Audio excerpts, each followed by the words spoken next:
ไปฝึกกำลังภายในที่อินเดีย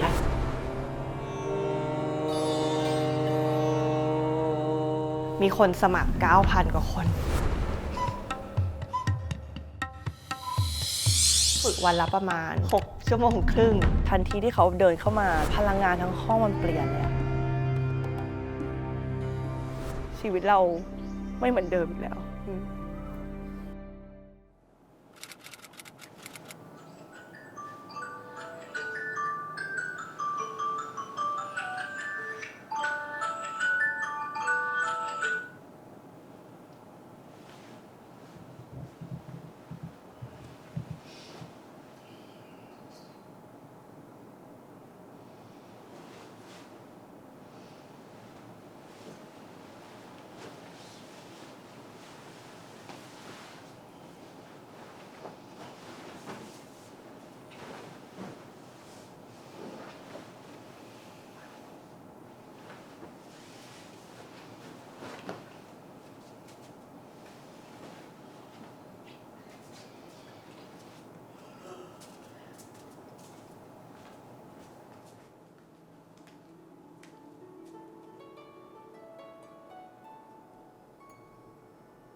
ฮัลโหลเพิ่งฝึกเสร็จพอดีเลยกำลังจะกินข้าวเช้าเข้ามา ผมเอาหมูปิ้งมาฝากพี่ กินไม่ได้อ่ะ เอ้า เก็บไว้กินได้ เอ้า โอ้ไว้กินเลยค่ะ เอ้าทำไมอ่ะ ก็ช่วงนี้ฝึกไงมันจะมีวิธีการกินที่ต้องทำตาม การฝึกที่ต้องทำตามต่างๆเนี่ยเพื่อเตรียมตัวไปอะไรรู้ปะไปฝึกวิทยายุทธที่อินเดีย อ๋อ มากินข้าวเช้าเหรอ แล้วข้าวเช้าของพี่คืออะไรคนเนี้ย ฮะ หมูปิ้งไม่กินอ่ะ นี่ไงโยเกิร์ตไง ซึ่งมันเป็นส่วนหนึ่งของการฝึกอ่ะพี่ ใช่คือการฝึกอันเนี้ยมันต้องเตรียมตัวประมาณ 2 เดือน เพื่อจะไปฝึกวิทยายุทธเนี่ยนะ อธิบายเพิ่มเติมเลยพี่ ก็คลาสที่จะไปฝึกวิทยายุทธครั้งนี้นะจริงมีชื่อทางการว่าซัมยาม่าค่ะโดยซัมยาม่าเป็นหนึ่งในคลาสของอิชาฟาวเดชั่นที่นำโดยสัตกูรูนะคะ No matter what, whatever your life situation, disease, death, divorce, whatever the hell is happening in your life, even if the worst things are happening to you, still there is no reason for you to get frustrated, miserable, depressed, whatever, because you came here with nothing. Whatever is happening, you're anyway on the profit side. It doesn't matter who did what. Just see what a dastardly thing you're doing to yourself when you make yourself miserable. Nobody has to do anything to you. If you are making yourself stressed, frustrated, miserable, depressed, you don't need enemies, you're on self-help and you're doing great. It's time you get out of this. We've engineered the outside world in so many ways, but we've done nothing about this one. If you want to know well-being, in is the only way out. ถ้าถามว่ารู้อะไรเกี่ยวกับซัมยาม่าบ้าง รู้น้อยมากหรือแทบจะไม่รู้เลย เพราะว่าเขาจะไม่บอกกันเลยว่ามันเกิดอะไรขึ้นที่นั่นบ้าง สิ่งที่รู้แค่ว่าจะเป็นคลาส 8 วัน ที่ทุกคนก็จะเงียบกันหมด แล้วก็สัตว์กูรูก็อยู่ที่นั่นแล้วเขาก็จะปูพลังชีวิตของตัวเองให้พวกเรา Samyama is not an effort to fulfill yourself, but to remove the ingredients which cause unfulfilled condition within you. There is a process in your hands right now. Where you will take this process is in your hands. But it is such a potent and alive process, a very live and potent process, that if you give yourself to it, it does things that you've not imagined possible ever. พี่มาเจอกูรูคนนี้ได้ยังไงพี่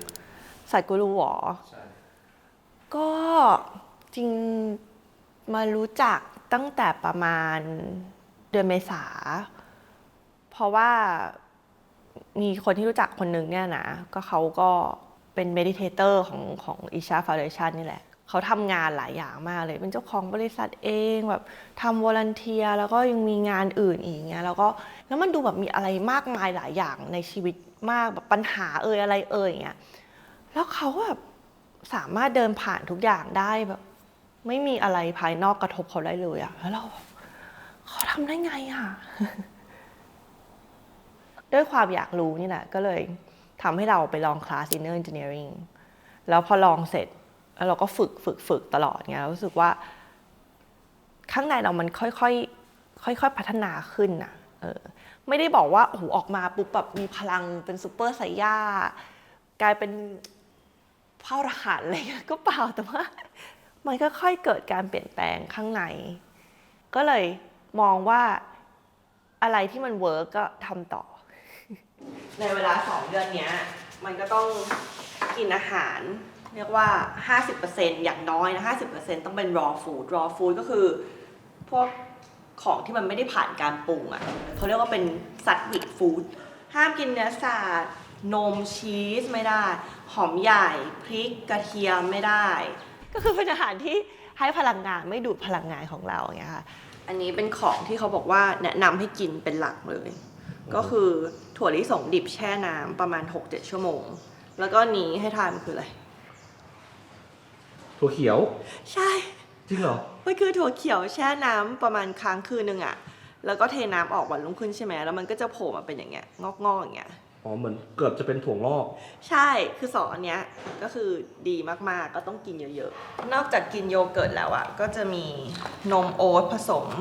ซันจีวินี่ค่ะโดยข้างในมันก็จะมีรากีวีทไรซ์กราวนัท ปาจาโจวาพายแกรมปิงแกรมสุกุได ไม่รู้จักสักอย่าง ไม่รู้จัก มัน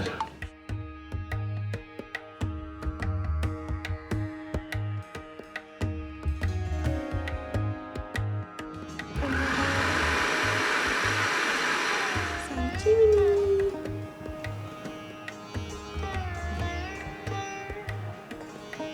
สวยมากชิม มันอร่อยนะ ใช่ไหมใช่ปะใช้ถั่วรวนนิดนึง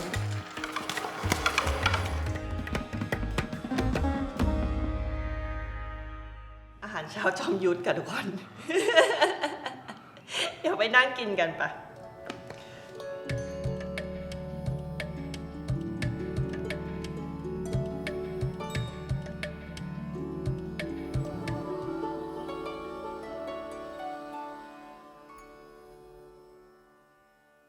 แล้วก่อนจะไปพี่ต้องเตรียมตัวไงบ้าง อันดับแรกคือเราก็ต้องเข้าคลาสของอิชาฟาวเดชั่นในอย่างน้อยนะ4ก็จะมี Inner Engineering ปาปัสปันดาน่าชุนย่าแล้วก็โยคะอาสนะ อันนี้คืออย่างน้อยๆหลายๆคนเขาก็จะมีไปคลาสอื่นนู่นนั่นนู่นนี่อีกก่อนที่จะเข้ามาที่ซัมยามาแล้วก็โดยในช่วง2 เดือนนี้มันก็จะมีสิ่งที่เราต้องฝึกเนาะก็จะฝึกวันละประมาณต่ำที่สุดก็คือ6 ชั่วโมงครึ่งมากสุดเท่าไหร่ก็ได้ตื่นเช้ามาฝึกประมาณ3 ชั่วโมง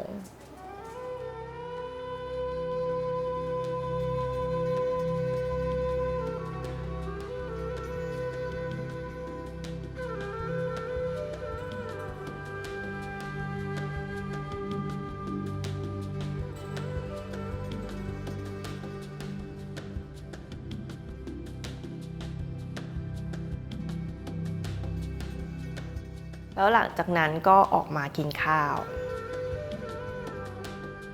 ผ่านจากกินข้าวไปประมาณ 2-3 ชั่วโมงจะรู้สึกหิวนิดหน่อยก็จะมีการฝึกอีกอย่างหนึ่ง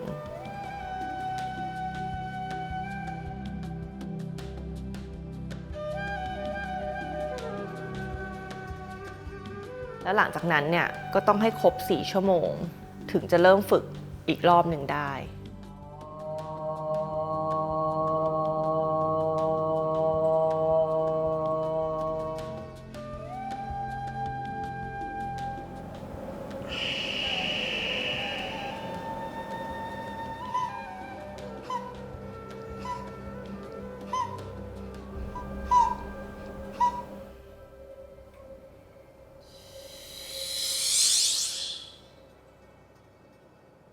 รอจนหิวนิดนึง แล้วก็มีฝึกอีกอัน แล้วหลังจากนั้นในเวลาทั้งหมดก็จะมีฝึกที่มันต้องกระจายไปตามวันอะประมาณอีก1 ชั่วโมง แล้วก็ต้องมีฝึกนั่งแบบเนี้ยให้ได้นานถึง1 ชั่วโมงครึ่ง ก็จะฝึกแบบนี้ทั้งวันค่ะ อันนี้พี่ฝึกมาได้กี่เดือนแล้วครับพี่ อันนี้ฝึกมาได้เดือนครึ่งแล้วเดือนนิดๆ เรื่องความยากง่ายของการฝึกพี่หมายถึงว่าตั้งแต่ตอนที่ ตอนเข้าไปครั้งแรกอะตอนที่จะต้องเหมือนไปสัมภาษณ์แล้วไปฟังว่าต้องฝึกอะไรมั่งอะแล้วก็ท้อเลยนะฟังแล้วแบบเหมือนเหม่อไปเลยนั่งคิดว่าเราจะฝึกได้ขนาดนี้เลยเหรอบางทีเราฝึกแค่วันละ 40-50 นาทีก่อนหน้านี้ในคลาสอื่นๆเรายังแบบมันจะตายนี่ฝึกกว่า6 ชั่วโมงกว่ามันจะทำยังไงช่วง10 วันแรกยากมากปรับทั้งอาหารทำอาหารอินเดียกินเองค่ะ จริงๆพอมันไม่มีหอมกระเทียมพริกมันก็ยากเหมือนกันนะนึกภาพนะไปร้านอาหารไหนก็ต้องแบบไปกำชับเขาว่าไม่ใส่นะคะไม่ใส่ได้ไหมคะอย่างเงี้ยมันก็วุ่นวายอ่ะตอนนี้ก็เลยทำกับข้าวกินเองทุกมื้อเลยค่ะ อาหารวันนี้ที่ทำคือฮูมมูสทำเอง ซุปแครอทกับบรอกโคลีทำเอง ผักหั่นเอง สลัดก็จะเห็นว่า 50% ของดิบไม่ได้ทำอาหาร อีก 50% แบบทำค่ะ คือที่รู้สึกว่ายากก็คือตอนเดินทางโอ้โหมันฝึกยากมันแบบว่าเดินทางแล้วถ่ายด้วยไงบางทีก็โอ้โหมันเปลี่ยนที่เปลี่ยนเวลาเปลี่ยนทุกอย่างอะบางทีก็ต้องไปฝึกอยู่หน้าวัดที่ปิดแล้ว ฝึกบนเครื่องบินบนเรืออะไรก็คือฝึกหมดเลยคือว่าแต่ละคนก็จะมีความยากง่ายต่างกันบางคนที่เขาทำงานประจำเงี้ยเขาก็ต้องตื่นกันแบบ4:30เพื่อมาฝึกก่อนไปทำงานตอนเช้าถูกไหมแล้วตอนเย็นจะฝึกยังไงระหว่างวันฝึกยังไงอย่างมิ้นเองตอนเนี้ยช่วงเดือนแรกๆก็ยังมีเดินทางแต่ตอนเนี้ยเดือนก่อนซัมยาม่าก็คือเราจัดตารางชีวิตแบบเราไม่เดินทางแล้วจริงๆต้องไปคริสต์มาสที่ฝรั่งเศสมีตั๋วแล้วด้วยก็แคนเซิล2 เดือนนี้ต้องมองให้ซัมยาม่าเป็นสิ่งที่สำคัญที่สุดในชีวิตคือต้องใช้ชีวิตแบบนี้ไม่ว่าจะเกิดอะไรขึ้นก็ต้องฝึกแบบเนี้ยส่วนที่เหลือเป็นส่วนประกอบถ้าทำไม่ได้ก็อาจจะยังไม่พร้อมในปีนี้อะไรเงี้ยเพราะว่าซัมยาม่าเองก็มีคนสมัครปีนี้นะ 9,000 กว่าคน แล้วหลังจากฝึกมาได้เดือนกว่าๆความรู้สึกเป็นยังไงบ้างครับ สิ่งที่ไม่คาดฝัน เราไม่คิดว่าจะเกิดขึ้นกับเราได้มันก็เกิดขึ้นเหมือนเราได้สัมผัสกับความสงบสว่างซึ่งก็ไม่รู้ว่าเกิดขึ้นมาได้ยังไงเพราะว่าการฝึกแต่ละอย่างก็ไม่ใช่นั่งสมาธิเดินจงกรมอะไรมันก็เป็นการฝึกหายใจฝึกนู่นฝึกนี่อ่ะมันมีความแอคทีฟสูงมากแต่มันก็นำมาสู่ความนิ่งได้เหมือนเรามีกำลังภายในเยอะขึ้นจริงแบบที่ว่าไม่ว่าจะเกิดอะไรขึ้นข้างนอกสถานการณ์คนหรือเหตุการณ์ต่างๆที่มันเกิดขึ้นอ่ะมันทำอะไรเราได้น้อยลงมากมันสร้างความเจ็บปวดหรืออะไรให้เราได้น้อยลงมากเหมือนมันมีก่อนแล้วพอมันเป็นแบบเนี้ยกลายว่าเราไม่ต้องไปเสียพลังงานเสียเวลาเสียอารมณ์กับสิ่งต่างๆที่เกิดข้างนอกที่เราก็ไปควบคุมมันไม่ได้เราก็มีเวลาในการโฟกัสสิ่งที่เราจะไปต้องทำจริงแบบ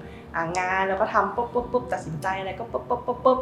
เป็นการตัดสินใจที่ไม่ต้องมาแก้อะไรทีหลังให้มันวุ่นวายด้วยไงก็เลยกลายว่าเหมือนชีวิตเรามีประสิทธิภาพมากขึ้น อย่างเห็นได้ชัด ซึ่งเรามองว่ามันเป็นอิสระอย่างหนึ่งเลยนะต้องเตรียมตัวเตรียมร่างกายแล้ววันนี้ต้องเตรียมของอะไรเพิ่มไหมครับ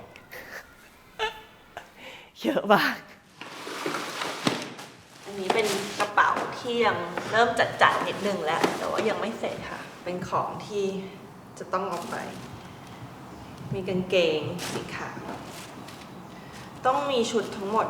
8ชุดเป็นชุดสีขาวเลยแล้วต้องเปลี่ยนทุกวันก็จะให้ใส่เป็นพวกผ้าธรรมชาติผ้าลินินผ้าอะไรเงี้ยเพราะว่าพอเวลามันเป็นธรรมชาติแล้วมันโดนตัวเราอะเวลามันฝึกอะมันก็เหมือนมีชีวิตไปด้วยกันประมาณนั้นนะมะแต่จริงๆเวลาฝึกแล้วก็ใส่แนวเนี้ยมันสบายกว่าใส่พวกผ้าที่มันเป็นสักคออะจริงๆเรื่องจริงสักมา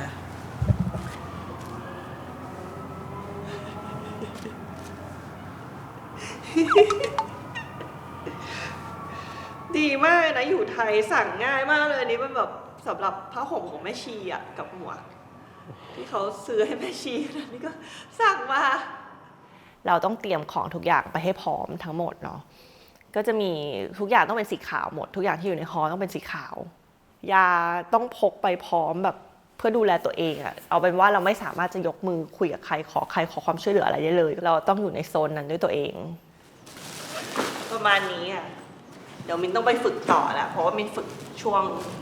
เที่ยงนิดๆเลยต้องไปฝึกแล้วประมาณนี้ไม่รู้แพ็คไปยังไงนะเดี๋ยวค่อยคิดไม่ได้ปัญหาของวันนี้ปัญหาวันข้างหน้า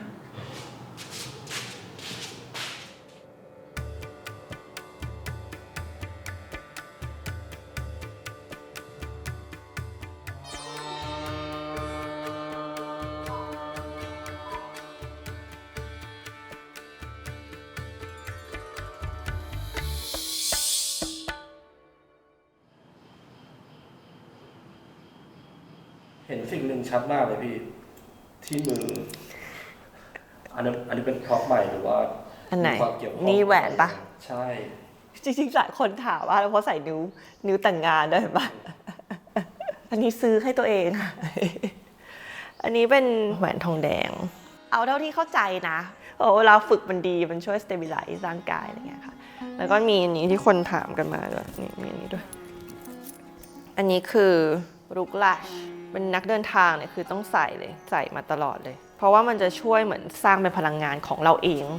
ไว้ล้อมรอบตัวเราก็คือไม่ได้ใส่ของคนอื่นต้องใส่ของตัวเองใส่ไว้ตลอดกินนอนอะไรก็ใส่ยกเว้นเฉพาะอาบน้ำที่ถอดแล้วอันนี้เป็นลิงก้าไบราวีค่ะภรรยาของพระศิวะเนี่ยค่ะมันจะใส่ไว้ก็จะเป็นพลังงานของผู้หญิง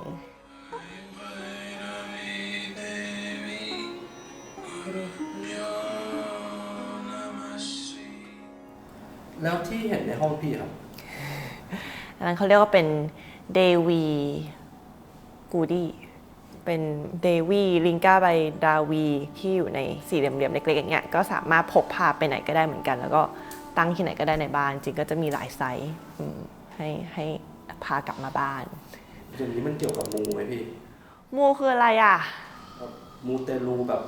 สิ่งศักดิ์สิทธิ์ ขอพรอะไรอย่างงี้หรอ ให้โชคให้ลาภ แบบของานไปนั่งหน้าของานขอหวยอะไรอย่างงี้ปะ อะไรแบบนั้นหรือเปล่า ไม่มีเลย คือตอนแรกจะมาบอกพี่วลาว่าถ้าช่วงไหนพี่มินไม่อยู่อ่ะพี่ลาก็ไปเติมน้ำมันงาแล้วก็จุดไฟให้หน่อยเพราะจริงๆต้องจุดทุกวันแล้วก็บอกพี่ลาว่าห้ามขอหวยนะ เพราะว่าจริงๆแล้วไม่ได้มีไว้ขอหรืออะไรเลยก็อย่างบทที่สวดไปก็คือเดวีสุตตีแล้วก็จะมีการนั่งจ้องก็จะเป็นเหมือนการคอนเนคกับเดวีเฉยๆก็เป็นพลังงานแบบหนึ่งที่เราคอนเนคด้วยนั่นแหละมันดูมัว นิดหน่อยเผื่อคนไม่เข้าใจ จริงๆแต่ไม่มูค่ะไม่มีหมูตอนนี้ประมาณ4 โมงกว่าๆละเดี๋ยวมินจะเริ่มทำข้าวเย็นจริงๆปกติจะต้องพาโทบี้ไปเดินก่อนแต่ว่าวันนี้น้องๆเขารีบนิดหน่อยก็เลยเดี๋ยวทำข้าวเย็นเลย เมนูวันนี้จะทำแกงถั่วดาวฟรายอินเดียปะ ให้มันเข้ากับมูด อืม แต่ว่ากินกับอะไรรู้ป่ะคีนัวน่าจะรีดว่าถั่วอะไรเป็นกันเดี๋ยวเราจะกินหลายถั่วผสมกันเดี๋ยวจะกินเลนทิวบาบูแบรนด์กับมุ้งเดาเกลือพริกไทย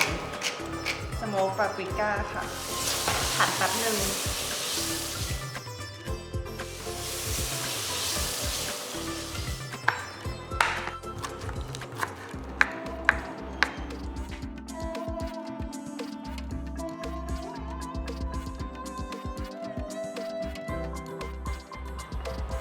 ต้องกินเยอะๆหน่อยเพราะว่าเย็นไหนกินไม่พอปุ๊บวันรุ่งขึ้นไม่มีแรงฝึกกำลังภายในอะไรทั้งนั้นวันรุ่งขึ้นอย่างเงี้ยในหัวมีแต่เรื่องความหิวเรียบร้อย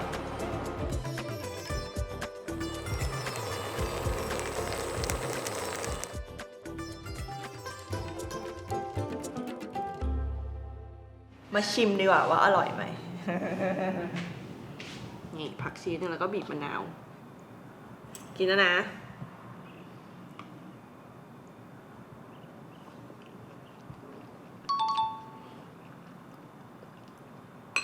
อร่อย โอ้ตักซะเยอะเลย อร่อยปะ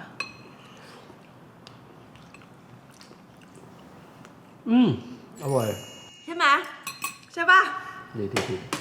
อยู่ได้อยู่ได้ ใครบอกว่าเหยียดหยามกินนู่นนี่อร่อยช้อนมา โอ้เครียดแน่ เยอะเชียว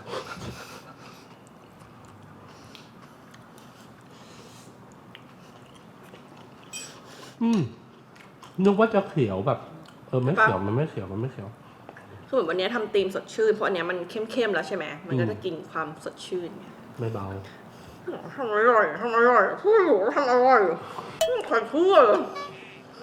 ก็เดี๋ยวพวกเธอก็กลับบ้านกันได้เดี๋ยวฉันจะกินข้าวต่อ อ้าวกลับครับ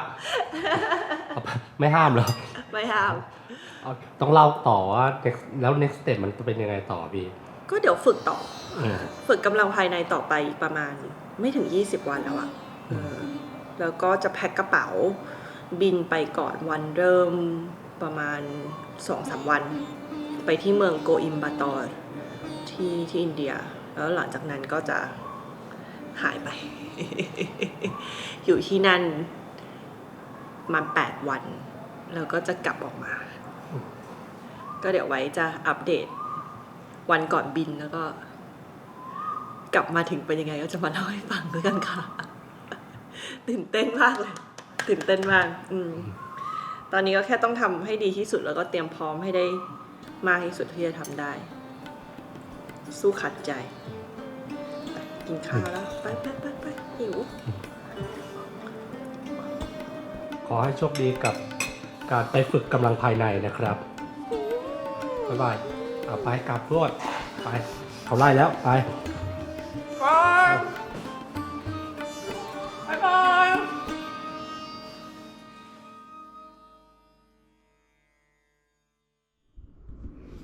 วันนี้วันปีใหม่แล้วนะคะ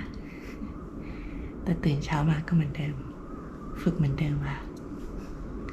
ไปฝึกกัน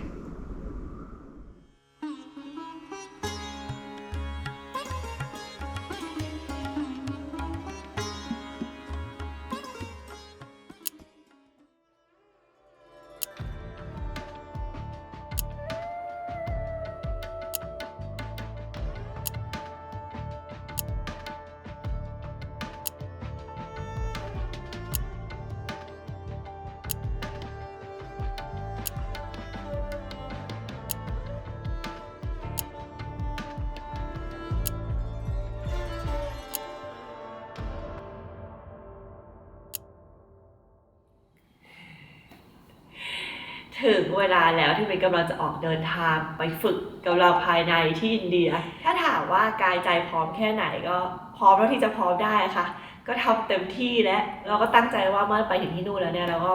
จะเปิดรับทุกอย่างอย่างเต็มที่แล้วก็จะให้ทุกอย่างเลย ให้หมดหน้าตักแม้กระทั่งหน้าตักก็ให้ไปด้วย แล้วก็ลองดูสิว่ามันจะเกิดอะไรขึ้นกับเราได้บ้าง นอกจากกายใจที่พร้อมแล้วของก็พร้อมมากดูสิดูกระเป๋าสิคะของเต็มไปหมดผ้าห่มนู่นนี่อะไรเนี่ยในนี้นะก็มียาเพียบหน้า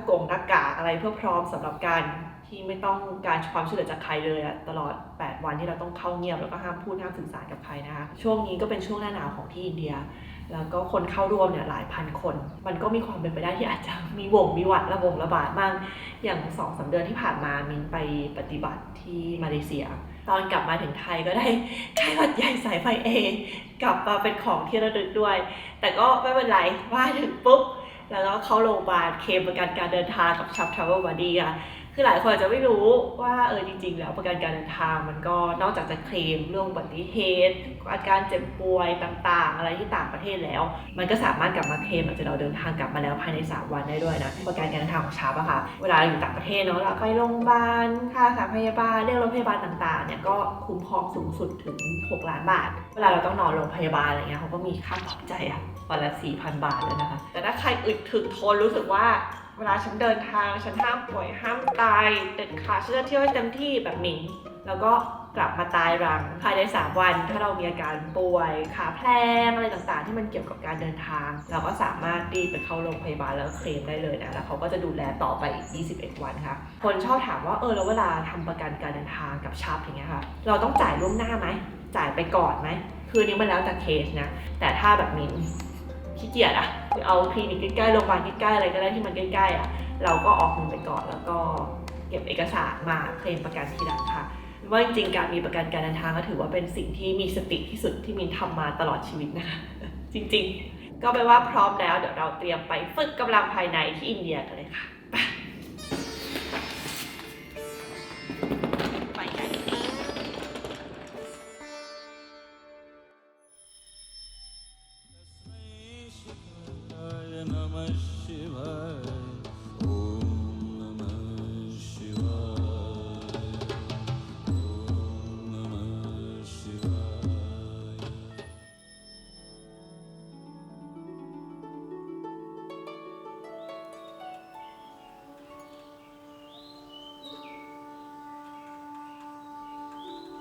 เป็นยังไงบ้างครับ สัมยาม่า8 วันหรือว่าแบบ Silent Program ที่ไปมามันไม่เหมือนที่เราคิดหรือจินตนาการไว้เลยอะเหมือนวันแรกที่เข้าไปเราก็เห็นเลยว่าโหคน 3,000 กว่าคนที่อยู่ที่นั่นนะส่วนใหญ่แบบอายุน้อยๆทั้งนั้นเลยอะแบบ20-30เงี้ยค่ะแล้วทุกคนก็มาเพื่อแสวงหาแบบสิ่งที่มากกว่าการมีชีวิตที่ดีอะ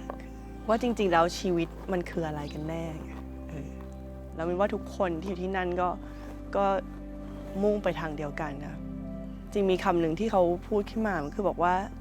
ถ้าเราแบบแก้โลกใบนี้ไม่ได้หรือซ่อมโลกใบนี้ไม่ได้อะอย่างน้อยอะซ่อมตัวเนี้ยซ่อมสิ่งนี้ให้ดีอะมันก็คือสิ่งที่สำคัญที่สุดในช่วงโปรแกรมมีช่วงที่มินได้เหมือนมีประสบการณ์กับสิ่งที่เราไม่เคยรู้จักมาก่อนนะอย่างสิ่งที่มินขาดหายไปก็คือแบบความอ่อนหวานการอุทิศตัวการเป็นคนแบบ intense แต่ไม่ tense อะไรเงี้ยก่อนที่เราจะเดินทางไปที่นั่นเรายังพูดเลยว่าเราทำไม่เป็นหรอกแบบเราไม่ใช่คนแบบนี้อะเราทำไม่ได้อะมันทำยังไงหรอแต่ในสัมยาม่าเองเราก็ได้สัมผัสกับประสบการณ์นี้แล้วพอเราได้สัมผัสเราก็รู้แล้วว่ามันคืออะไรอ่ะซึ่งตอนนั้นจำได้ว่าตอนที่เราได้สัมผัสแล้วแบบมันเป็นแบบนี้เหรอวะมันเป็นแบบนี้เหรอวะเฮ้ยเข้าใจละอย่างน้อยยังทำไม่ได้แต่ว่าเราเข้าใจแล้วว่ามันมีความเป็นไปได้ในตัวเราอะไรเงี้ยเนาะแล้วก็มันก็จะมีบางช่วงให้เราแบบผ่านเหมือนอุปสรรคของเราเองอ่ะใช้คำว่าอะไรเหมือนตัวเราไปกั้นความเป็นไปได้เหล่านี้เหมือนเราอาจจะเป็นคนชอบแข่งขันชอบนู่นชอบนี่อะไรเงี้ยจนมันก็ไปขวาง spirituality ของเรานะเหมือนเส้นทางจิตวิญญาณของเราอย่างเงี้ย บางช่วงเราก็คือรู้สึกว่าโอ๊ยทำไมเราเป็นคนแบบนี้วะอะไรเงี้ย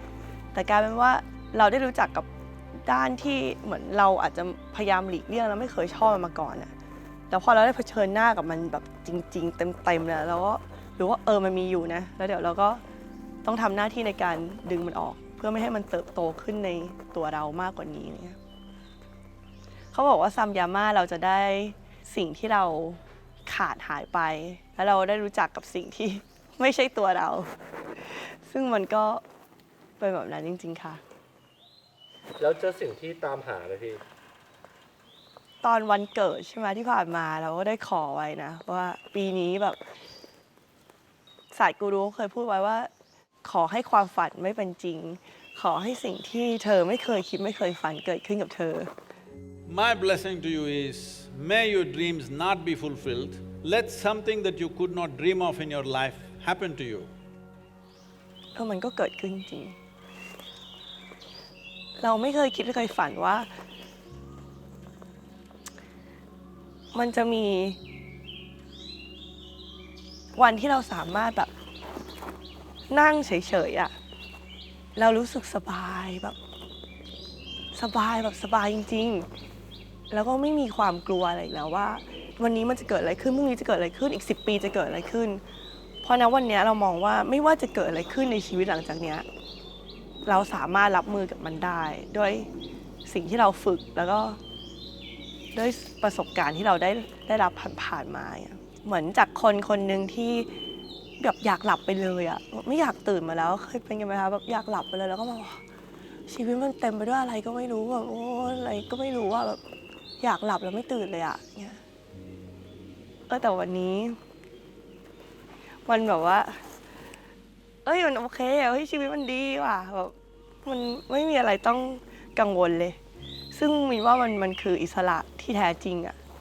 ที่มนุษย์คนหนึ่งจะมีได้คือได้รู้จักชีวิตนี้ได้ไว้ใจมันขนาดนี้ว่าไม่ว่าจะเกิดขึ้นเราโอเคอะมินว่ามันคืออิสระที่หลังจากเนี้ยเราจะได้ใช้ชีวิตอย่างเต็มที่เพราะเราไม่ต้องกลัวอะไรอีกแล้วอะแล้วสัตว์กูรูเป็นยังไงบ้างครับ สัตว์กูรูเป็น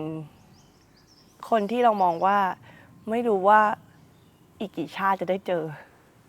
ตอนแรกเราก็ดูวิดีโอเขาใน YouTube เงี้ยแล้วเวลาไปคลาสก็เห็นวิดีโอเขาพูดต่างๆเนาะแล้วก็แบบว่าเฮ้ยคนนี้เราไม่มีความสงสัยในสิ่งที่เขาพูดเลยไม่มีแบบเอ๊ะอย่างเงี้ยไม่มีเลยคือลอจิกเขาแบบมันตรงมากจนเราแบบไม่มีคำถามอะไม่มีคำถามเลยแล้วคิดว่าเขาคงรู้อะไรบางอย่างหรือเขาคงได้ใช้ชีวิตอะไรมาบางอย่างนะที่เรามองไม่เห็นเหมือนที่เขาเห็นอะไรเงี้ยพอได้เจอเขาจริงๆที่คลาสซัมยาม่าคือทันทีที่เขาเดินเข้ามาเรารู้เลยว่าแบบโหพลังงานทั้งห้องมันเปลี่ยนเลยอะ มันเหมือนแบบตอนนั่งอยู่แล้วเข้ามาแล้ว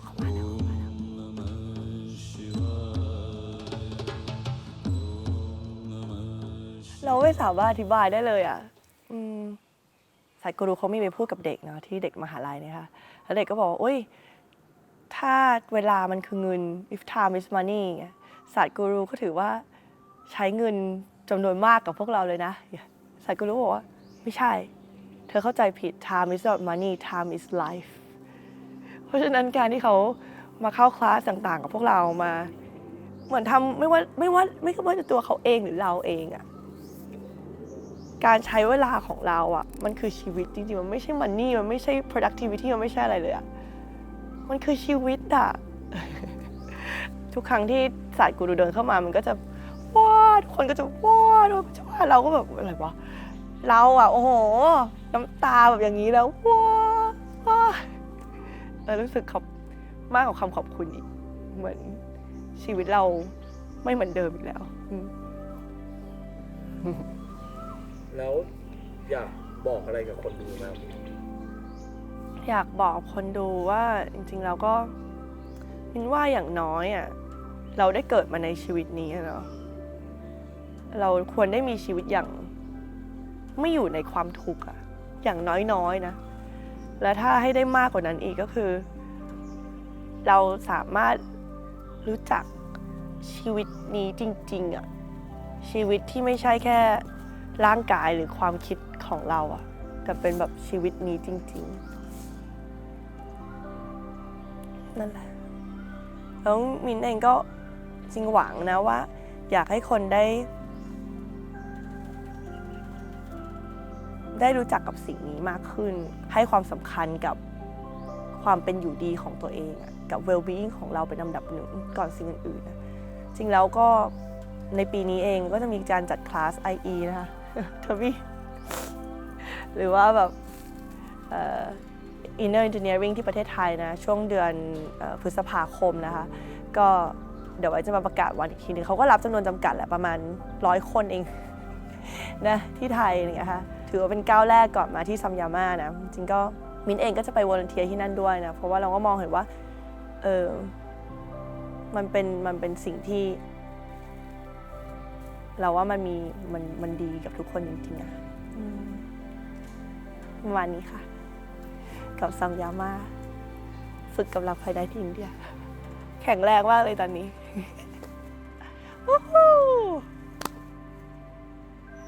ตอนหน้าจะไปทำอะไรอีกก็รอติดตามแล้วกัน ให้ไหมแถวบีเดี๋ยวน้องไปแล้วค่ะ